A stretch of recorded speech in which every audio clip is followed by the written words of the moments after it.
الحج اشہر معلومات، حج کے معلوم مہینے ہیں۔ فمن فرض فیہن الحج، پس جس نے لازم کیا ان میں اپنے اوپر حج،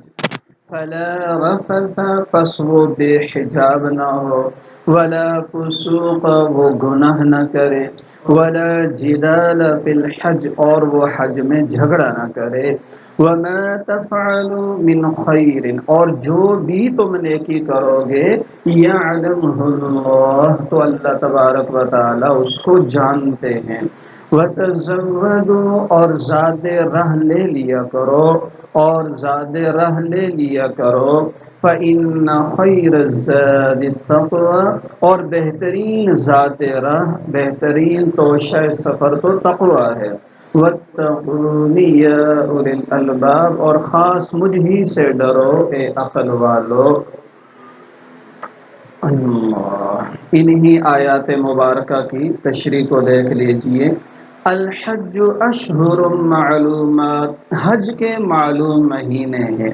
اس آیت سے معلوم ہوا کہ عمرے کا کوئی وقت نہیں ہے، عمرہ سال بھر ادا کر سکتے ہیں، اور سوائے حج کے 5 ایام کے عمرے کا کوئی وقت متعین نہیں ہے، جب آپ چاہیں عمرہ ادا کر سکتے ہیں، کوئی مہینہ کوئی دن متعین نہیں ہے۔ لیکن حج کے لیے معلوم مہینے ہیں جن کو اشہر حج کہا جاتا ہے۔ اشہر شہر کی جمع ہے، مہینے کو کہتے ہیں۔ تو فرمایا حج کے معلوم مہینے ہیں شوال، ذوالقعدہ اور ذوالحجہ کے 10 دن، شوال، ذوالقعدہ اور ذوالحجہ کے 10 دن، یہ ان کو اشہر حج کہا جاتا ہے، یہ حج کے مہینے ہیں۔ حج اگرچہ آخری دنوں میں ہوتا ہے، تقریباً 5 دنوں میں ہوتا ہے، لیکن اس سے جو پہلے شوال سے اشہر حج شروع ہو جاتے ہیں، تو اس کا مطلب یہ ہے کہ اگر کوئی آدمی احرام حج باندھنا چاہے، حج کی باقاعدہ نیت کرے، تو وہ شوال سے معتبر ہوگی جب عید الفطر کا چاند نظر آ جاتا ہے۔ اگر ایک آدمی اس سے پہلے احرام باندھ لے تو وہ احرام حج کا شمار نہیں ہو سکتا، اس سے پہلے حج کا احرام باندھنا جائز نہیں ہے۔ یکم اس سے شوال سے حج کا احرام باندھنا یہ جائز ہو جاتا ہے۔ اور اکثر علماء کے نزدیک شوال سے پہلے، اگر رمضان المبارک میں اس سے پہلے اگر کوئی آدمی احرام باندھ کر حج کی نیت کرے تو، اور حج کے دنوں میں حج کر لے، تو ان حضرات کے نزدیک حج ادا ہوتا ہی نہیں ہے، اس لیے کہ اشہر حج میں احرام باندھنا ضروری ہے۔ اور بعض حضرات کے نزدیک ادا تو ہو جاتا ہے لیکن کراہت کے ساتھ ادا ہو جاتا ہے۔ تو خلاصہ یہ ہے کہ اگر پہلے زمانے میں مہینوں کا سفر ہوتا تھا حج کا، لوگ پیدل جاتے تھے یا بحری جہازوں کے ذریعے جاتے تھے یا اس طرح کے اور طریقے ہوتے تھے، اور پہلے سے بھی لوگ احرام باندھ لیتے تھے، تو گویا کہ حج کا جو وقت شروع ہوتا ہے نا، وہ شوال سے شروع ہوتا ہے، جن کو اشہر حج کہا جاتا ہے۔ تو پہلی بات یہ فرما دی کہ حج کے معلوم مہینے ہیں، وہ شوال ہے، ذوالقعدہ ہے اور ذوالحجہ ہے، اس کے کچھ دن یہ اشہر حج میں شامل ہیں۔ اور اس سے پہلے ایک روایت بھی ہے کہ شوال سے حج کے مہینے شروع ہوتے ہیں، اس سے پہلے حج کا احرام باندھنا جائز نہیں ہے، چنانچہ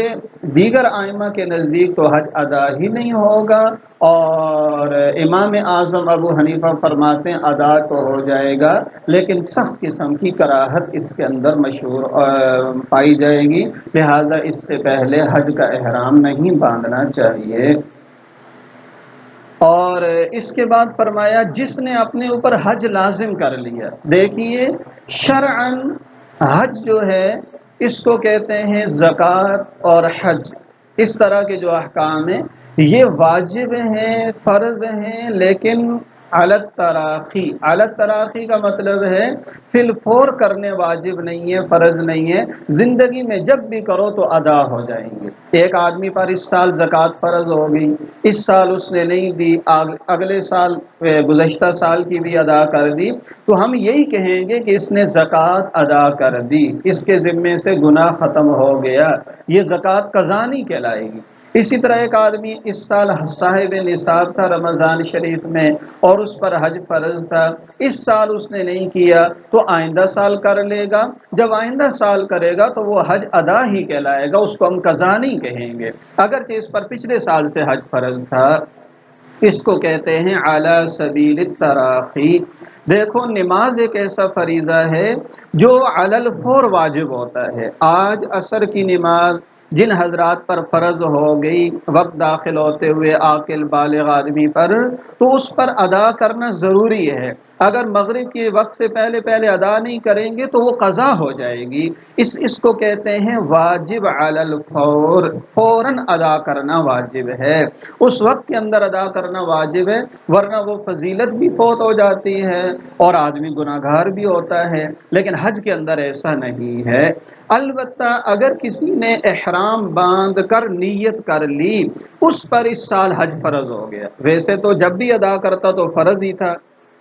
گناہ اس پر نہیں تھا، لیکن اگر ایک آدمی نہیں ادا کرتا اور بعد میں اس کا انتقال ہو گیا تو وہ گناہ گار ہوگا کہ اس پر حج فرض تھا اور اس نے کیوں ادا نہیں کیا۔ لیکن اگر ایک آدمی نے اس سال شوال، ذوالقعدہ، ذوالحجہ میں احرام باندھ کر تلبیہ کہہ لیا، نیت کر لی، اللہم انی ارید الحج والعمرۃ للہ، نیت اس نے کر لی، تو اس پر حج اسی سال اب فرض ہو گیا، یہاں اسی کا تذکرہ ہے۔ فمن فرض فیہن الحج، جس نے احرام مع التلبیہ نیت کر کے حج کو اپنے اوپر لازم کر لیا، اس پر تو اسی سال حج فرض ہو گیا۔ اب اس پر 3 پابندیوں کا ذکر فرمایا گیا، فلا رفث، وہ بے حجاب نہ ہو، ولا فسوق، اور وہ گناہ نہ کرے، ولا جدال، اور جھگڑا نہ کرے، فی الحج، یہ تینوں کام حج کے ایام میں نہ کرے، اور جو بھی تم نیکی کرو گے اللہ رب العزت اس کو خوب خوب جاننے والے ہیں۔ رفث ایسا لفظ ہے میاں بیوی کا جو تعلق ہے اور شریعت کے اندر جو باتیں جائز ہیں، جو افعال جائز ہیں، اشارہ، کنایہ یا صراحتاً کرنا، ساری کی ساری جب حج کی نیت کر لی اور احرام باندھ لیا، جب تک احرام حج ختم نہیں ہو جاتا تو اس طرح کی باتیں کرنا اور اس طرح کا کوئی بھی کام کرنا یہ شرعاً منع ہو جاتا ہے۔ اور اگر وقوف عرفات سے پہلے یہ کام کر لیا تو حج سرے سے فاسد ہو جائے گا، حج ختم ہو جائے گا، آئندہ سالوں میں حج کرنا اس پر فرض اور لازم ہو جائے گا۔ تو رفث کے اندر تمام وہ گفتگو داخل ہے جو عام حالات میں جائز ہے، لیکن احرام کی حالت میں اشارہ، کنایہ بھی آپس میں جائز نہیں ہوتا۔ یہ پہلی پابندی ذکر کر دی۔ دوسری پابندی فرمائی ولا فسوق، فسوق کا اصل مطلب ہوتا ہے نکلنا، خروج کو کہتے ہیں، فسق اصل میں خروج کو کہتے ہیں، اور اب جب قرآن و سنت میں یہ لفظ استعمال ہو گیا کہ فلانا شخص فاسق ہو گیا، گناہ گار ہو گیا، تو اس کا مطلب ہے کہ اللہ کے حکم سے نکل گیا، حکم عدولی اس کو کہتے ہیں، جس کو ہم عام طور پر نافرمانی اور گناہ سے تعبیر کرتے ہیں۔ ایک تشریح یہ ہے کہ وہ حج کے ایام میں نافرمانی نہ کرے۔ یہ جو بیت اللہ شریف ہے، حرم کی حدود ہیں، وہاں ایک نیکی کا ثواب 1,00,000 کے برابر ہے، کیونکہ بہت ہی محترم جگہ ہے۔ اصل جو انوارات اللہ کی تجلی کے برستے ہیں، انوارات کا مرکز وہ حرم شریف اور بیت اللہ شریف ہے، وہاں سے یہ انوارات ساری دنیا میں مسجدوں میں جاتے ہیں اور پھر وہاں سے یہ ہر آدمی کے دل پر یہ اثرات پہنچتے ہیں، ہر آدمی پر یہ اثرات اور یہ جو اللہ کی تجلی اور انوارات برستے ہیں اس کی شعائیں جاتی ہیں۔ اسی وجہ سے ایک بزرگ نے خواب دیکھا، اور اس نے کہا کہ میں نے خواب میں دیکھا ہے کہ پیارے آقا صلی اللہ علیہ وسلم کے سینہ اطہر سے کرنیں نکل رہی ہیں۔ قرآن نے بھی پیارے آقا کو سراج منیر کہا، چمکتا ہوا سورج نا، تو کرنیں نکل رہی ہیں اور اس آدمی کے سینے میں جذب ہو رہی ہیں پوری دنیا میں، جو اپنی ظاہری شکل و صورت کو پیارے آقا صلی اللہ علیہ وسلم کے مطابق بناتا ہے، مسلمان بھی ہے اور اس کا ظاہری حلیہ نبی علیہ السلام کے مطابق ہے۔ تو بہرحال تو بیت اللہ شریف میں ایک نیکی کا ثواب 1,00,000 کے برابر ہے۔ اور اس سے مجھے یہ بات بھی یاد آئی کہ بہت سارے لوگ یہاں سے جاتے ہیں، ہمارے چھوٹے چھوٹے اختلاف ہوتے ہیں آپس میں دینی مذہبی، تو وہ وہاں جا کر ائمہ حرمین کے پیچھے نماز نہیں پڑھتے، نعوذ باللہ، کہتے ہیں کہ مسجد حرام بیت اللہ شریف میں اور مکہ مکرمہ میں اور مسجد نبوی شریف میں جو ائمہ ہیں کہتے ہیں ان کے پیچھے نماز نہیں ہوتی، تو بیچارے 1,00,000 نماز کے ثواب سے محروم رہتے ہیں۔ ہم یہ سمجھتے ہیں کہ دنیا کے سب سے بڑے امام، سب سے بڑے ولی اور اللہ کے مقرب وہ ائمہ حرمین شریفین ہیں اللہ کے فضل سے۔ اور دیکھیے ہماری مسجد میں ہماری مرضی کا امام ہوتا ہے، تو اللہ کا جو بنیادی گھر ہے، پوری دنیا کا مرکز ہے، جن کے پیچھے لاکھوں لوگ نماز ہر وقت ادا کر رہے ہیں، تو وہ امام اللہ کی مرضی سے آتے ہیں۔ اور مسجد نبوی شریف کے امام تو ان کے پیچھے نماز پڑھنا، ہم تو اس کو سعادت عظمی سمجھتے ہیں، چاہے ان کا تعلق دوسرے مسلک کے ساتھ ہو، وہ اکثر حنابلہ ہیں، امام احمد ابن حنبل رحمۃ اللہ علیہ کی تقلید کرتے ہیں، لیکن یہ اختلاف تو رحمت ہے، یہ تو زحمت نہیں ہے، یہ تو دوری کے لیے نہیں ہے، لہٰذا ان کے پیچھے انتہائی ادب، احترام اور انتہائی سعادت سمجھ کر ان کے پیچھے نماز ادا کرنی چاہیے۔ تو فسوق فرمایا جب نیکی کا ثواب 1,00,000 کے برابر ہے تو وہاں گناہ بھی بہت زیادہ ہے۔ یہاں کوئی آدمی گناہ کا ارادہ کرے، گناہ لکھا نہیں جاتا پوری دنیا میں، لیکن حرم شریف میں گناہ کا ارادہ بھی لکھا جاتا ہے، اس لیے کہ ثواب زیادہ ہے تو وہاں ہر کام کی سزا بھی زیادہ ہے، اللہ کے ہاں وہاں گناہ کرنے کا ارادہ کرنا بھی گناہ ہے۔ لہذا ایک تو یہ بات فرمائی، حضرت عبداللہ ابن عمر فرماتے ہیں کہ فسق سے مراد عام ہے، کوئی بھی ممنوع کام جو اللہ کی ناراضگی والا ہے وہ کام وہاں پر نہیں کرنا۔ اور بعض حضرات یہ فرماتے ہیں کہ فسق سے مراد وہ کام ہیں جو حالت احرام میں منع ہے،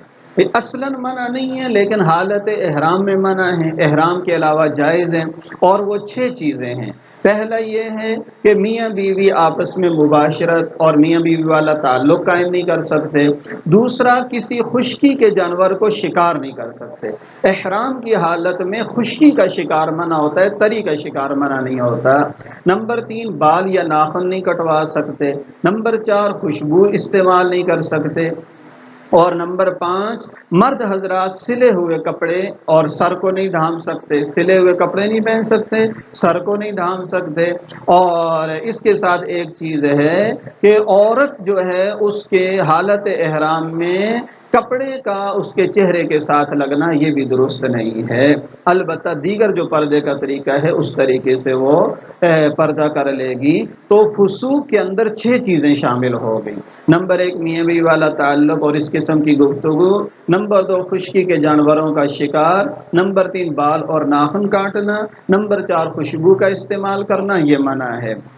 یہ 4 چیزیں مرد عورت دونوں کے لیے ناجائز ہیں۔ اور ایک جو چیز ہے وہ یہ کہ سلے ہوئے کپڑے پہننا اور چہرے کو ڈھانپنا مردوں کے لیے یہ اضافی طور پر ناجائز ہے، اور عورت کے لیے یہ ہے کہ اس کا کپڑا جو ہے اس کے چہرے کے ساتھ نہ لگے۔ تو یہ فسق کی تشریح فرمائی گئی، یا تو تمام چیزیں منع ہیں اور جو بھی اللہ کی نافرمانی والی چیزیں ہیں، اور بالخصوص یہ 6 چیزیں جو ان احرام کے علاوہ جائز ہوتی ہیں لیکن احرام کے اندر ان کو منع فرما دیا گیا۔ اور اس کے بعد فرمایا ولا جدال، جھگڑا بھی نہ کرے، حج کے مہینوں میں جھگڑا بھی نہ کرے جب احرام باندھ لیا۔ جدال کہتے ہیں اصل میں عربی میں دوسرے کو بگھاڑنا، اس کو پچھاڑ دینا، سخت جھگڑے کو کہا جاتا ہے۔ تو جب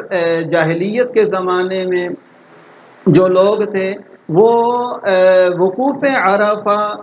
کو لازمی سمجھتے تھے اور وقوف مزدلفہ بھی لازمی تھا، لیکن یہ جو عرب کے لوگ تھے نا تو یہ وقوف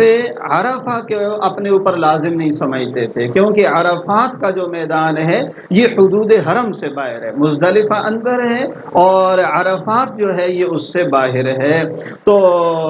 ان کے باہمی معاملات میں پھر جھگڑے ہو جاتے تھے، ایک دوسرے پر گمراہی کے فتوے لگاتے تھے۔ قریش مکہ کہتے تھے ہم حرم کے رہنے والے ہیں، وقوف عرفہ ہم پر لازم نہیں ہے، ہم بس یہی مزدلفہ میں ٹھہرے رہیں گے، جبکہ عام حاجی پہلے عرفات جاتے تھے واپسی مزدلفہ آتے تھے، تو یہ چیزیں باعث نزاع بنتی تھیں، تو ان سے منع کیا گیا۔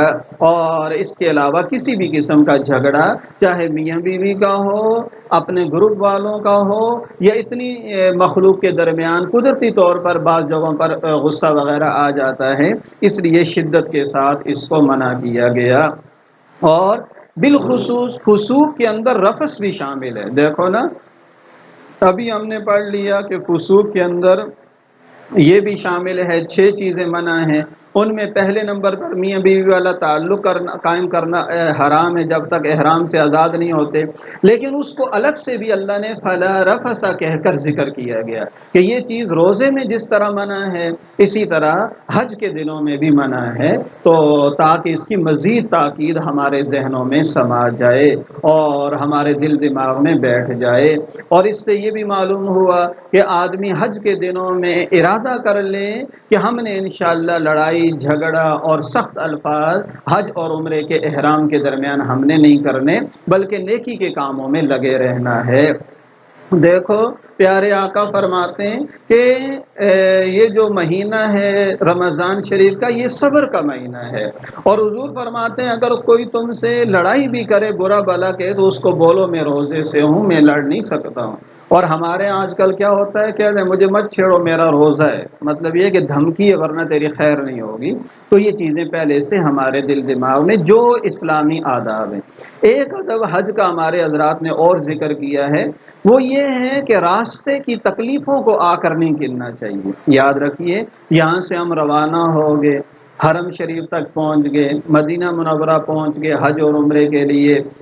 بسا اوقات سفر کی مشکلات، ایئرپورٹ پر دیر دیر تک کھڑا ہونا، پھر تھکاوٹ ہونا، پھر اجنبی ہونا، پھر کسی عرب کا خاص طور پر ہمارے ہاں ناروا سلوک کرنا، یہ ساری چیزوں کو اللہ کی محبت میں برداشت کرنا ہے۔ اور اکثر حضرات بتاتے ہیں کہ جب وہ جدہ پہنچ جاتے ہیں، وہاں چونکہ ایمبیسی وغیرہ میں عرب نوجوان بیٹھے ہوتے ہیں، تو ان کو اس کی پرواہ نہیں ہوتی ہے کہ یہ آدمی بیچارہ گھر میں کتنی دیر سے تھکا ہوا تھا، پھر اتنا سفر کر کے آیا ایئرپورٹ پر، لیکن وہ اپنی گپ شپ میں گھنٹوں مصروف رہتے ہیں، ساتھی بتاتے ہیں۔ لیکن ہمارے علماء یہی فرماتے ہیں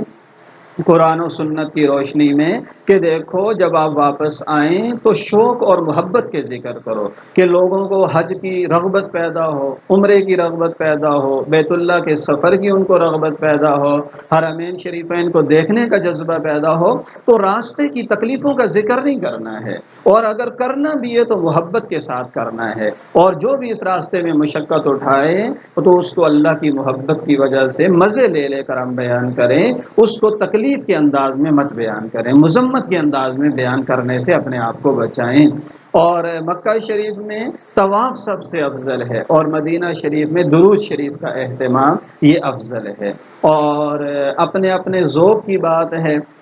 ہمارے حضرات فرماتے ہیں علماء کہ مدینہ منورہ جا کر جو ہے نا وہ وہاں پر جمال غالب ہے، اور مکہ شریف میں اللہ کا جلال غالب ہے، تو اس کیفیت کو بھی انسان محسوس کرے، یہ ساری کیفیات محسوس کرنے والی چیزیں ہوتی ہیں۔ تو بہرحال ان آداب کو بجا لاتے ہوئے ہم نے رہنا ہے، اور فرمایا جو بھی تم نیکی کرو گے بالخصوص وہاں حرم شریف میں جا کر اللہ تعالیٰ اس کو خوب جاننے والے ہیں۔ یمن کے جو لوگ تھے نا اکثر روانہ ہو جاتے تھے اور جب ان سے کہا جاتا تھا بھائی کوئی زاد راہ کچھ ہے تو کہتے تھے ہم متوکلین میں سے ہیں، اور بغیر زاد راہ کے چل پڑتے تھے۔ آنے جانے کا خرچہ بھی پورا نہیں ہوتا تھا، پیچھے گھر والوں کا بھی نہیں پورا چھوڑتے تھے، تو کہتے تھے ہم متوکلین میں سے ہیں۔ لیکن انسان کو اللہ نے کمزور بنایا، ایک وقت کھانا نہیں کھائے گا، دو وقت، تیسرے وقت تو وہ چل بھی نہیں سکے گا، اور پھر ظاہر بات ہے کسی پر اپنا بوجھ ڈالے گا، کسی کو سامنے ہاتھ پھیلائے گا، پیچھے گھر والے بھی پریشان ہوں گے۔ تو اللہ تعالیٰ نے تو حج کو فرض ہی اس پر کیا ہے جو زاد راہ کی آنے جانے کی طاقت رکھتا ہو، من استطاع الیہ سبیلا۔ تو اللہ نے منع کیا، اللہ نے فرمایا زاد راہ لے کر چلو، توشہ سفر لے کر چلو، اسباب سفر ہوں تو حج کا سفر کرو، ورنہ تم پر حج فرض نہیں ہے۔ تو لہٰذا یہ کہنا کہ ہم متوکلین میں سے ہیں اور چل پڑیں، تو بعض صوفیاء کے واقعات بے شک موجود ہیں، عشاق کے واقعات بے شک موجود ہیں، لیکن وہ قابل تقلید نہیں ہوتے۔ قابل تقلید اور قابل عمل وہی احکام ہیں جو قرآن و سنت میں ہیں۔ وہ کیا ہیں کہ بھائی زاد راہ ہے، اسباب کے درجے میں گھر والوں کا مناسب خرچ، آنے جانے کا خرچ، اپنا وہاں کا مناسب خرچ موجود ہے تو آدمی پر حج فرض ہے۔ تو اللہ نے فرمایا زاد راہ لے کر چلا کرو، زاد راہ لے کر نکلو۔ ہاں، صرف زاد راہ ظاہری پر اکتفا نہ کرو، بہترین زاد راہ تو تقوی ہے، جیسے اوپر بھی فرما دیا نا کہ رفث نہ ہو، فسوق نہ ہو، جدال نہ ہو، یہی تو اصل میں تقوی ہے۔ تو فرمایا اس راستے کا بہترین توشہ تو تقوی ہے کہ تقوی اختیار کرو، جو سارے حج کا خلاصہ بھی ہے، لیکن ظاہری اسباب میں زاد راہ بھی لے کر چلا کرو، اور خاص مجھ ہی سے ڈرو اے عقل والو۔ اللہ تبارک و تعالی ہم سب کو حرمین شریفین کی حاضری نصیب فرمائے، اور حرمین شریفین کی اللہ تعالی حفاظت فرما دے، اور اس کے انوارات اور برکات اللہ تعالی ہم سب کو نصیب فرما دے۔ وما علینا الا البلاغ۔